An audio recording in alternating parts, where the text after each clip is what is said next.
in the Netherlands, but kids are going back to school and daycare. We're going to talk about the varsity blue scandal. Jorge Salcedo of UCLA, well, was UCLA. He pleaded.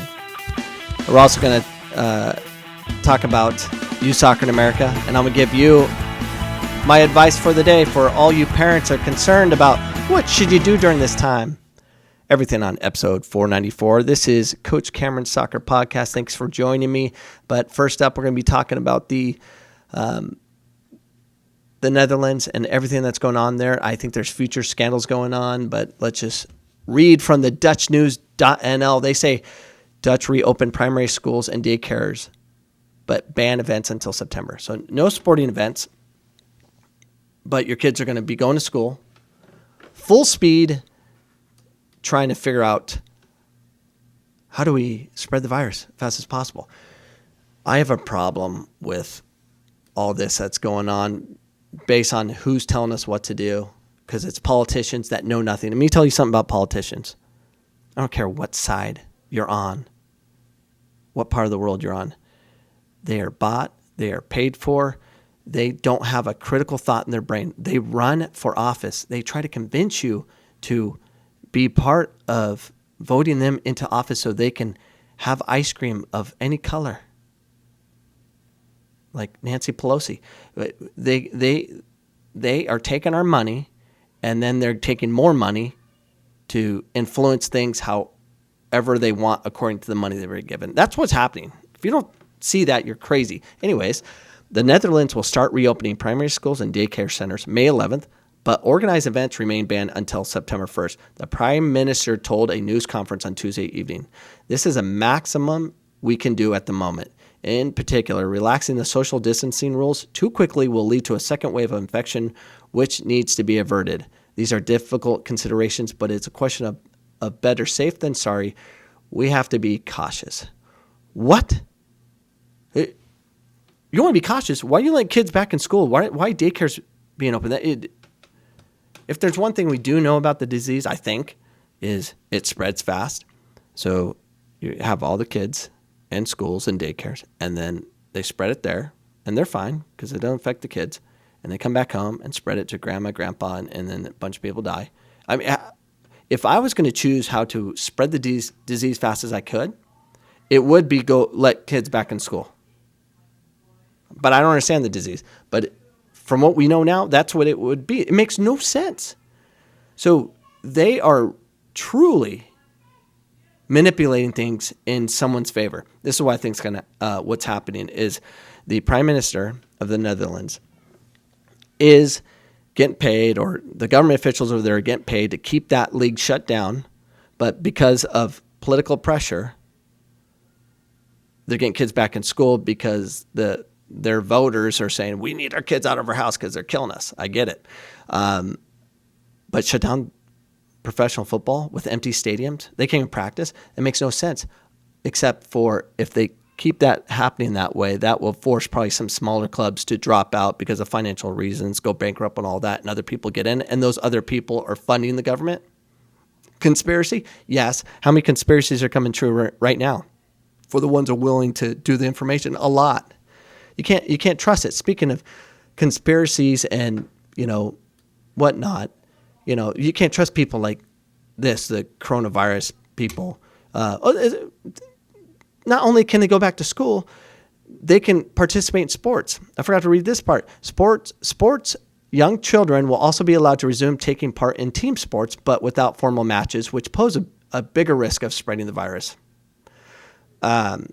The under-18s may also take part in team sports training again, provided they keep the 1.5-meter rule. What the heck is a 1.5-meter rule? I already know what that is. I know it's not 6 feet. I know this because I Googled it. What is that? So you play soccer, but you can't make a tackle. So if you have a bad touch, you're screwed. How are you going to keep kids from going full speed at them anyways? If we had a 1.5-meter rule in soccer here, no way it would work. Or 6 feet rule we're supposed to be doing. It doesn't work because the Americans, the youth soccer in America, first touch is so freaking bad. we need to make it like a 20-foot barrier. I just don't see how that goes. And going to what information we're getting that we don't know, that we do know, that we don't know, that they know, that we don't know, that we actually know that they don't know. 1.5 meter rule. 6 feet. I don't know what that is in meters, unless I'm sure the reporter screwed it up, but that's just what I'm reading. So yeah, whatever. So I don't trust anybody. When money's involved, bad things happen. Speaking when money's involved, you got the UCLA coach, the ex-UCLA coach, former UCLA coach, Jorge Salcedo pleads guilty to conspiring to committing racketeering. The LA Times reported on last Tuesday, because I didn't see this because it got buried under the coronavirus stuff. But now that I found it, I'm outing you again. You shouldn't avoid being destroyed online because of the coronavirus. The UCLA men's soccer coach Jorge Salcedo will plead guilty to conspiring to committing racketeering. So he pleaded guilty. It goes on. It says, according to the plea agreement, prosecutors said that they would recommend a sentence at the low end of a guilty range that calls 24 to 30 months in federal prison. Salcedo agreed to forfeit $200,000, the money he pocketed from the mission scandal involving a couple of players. And yeah, so he's not going to enjoy losing his home and going to federal prison. The question is, how long is he going to go? And how much time are these two going to get? So we have Felicity Huffman and Lori, Loughlin. They're not going to serve as much as UCLA coach. You know why? Because they have money and they can manipulate things. They probably called their friends. They could probably call Nancy Pelosi. Hey, please help me get out of this. I'll buy you ice cream, kind of thing. So, yeah, if they don't go down like the others, I'll be pretty ticked off. But let's out all the schools that were involved. The ones that are involved, non-athletic or not soccer, is our boys at Wake Forest, the Hoyas, Georgetown.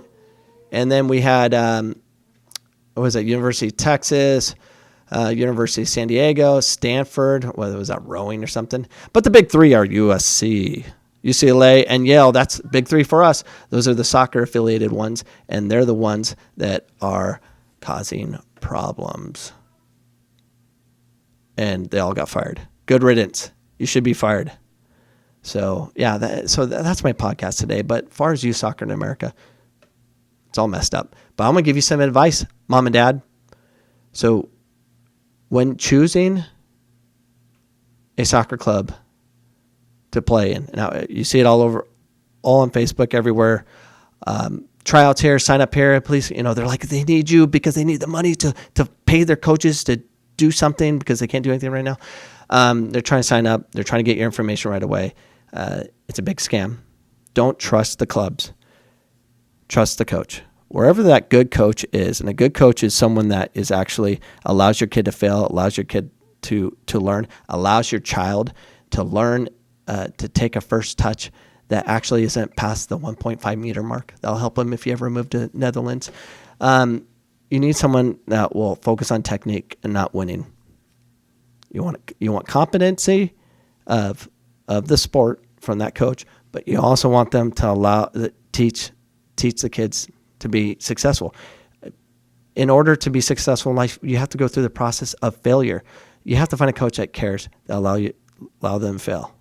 Find the coach, not the club.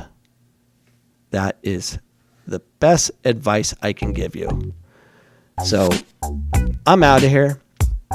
I hope you guys enjoyed episode 494. And I'm very hopeful that we can come together and this whole coronavirus goes away. But this was episode 494. And J-Mac will be here for 500, which is exciting. Exciting for me. So this is Coach Cameron, 494. Thanks for joining me. We'll see you guys tomorrow. Peace out.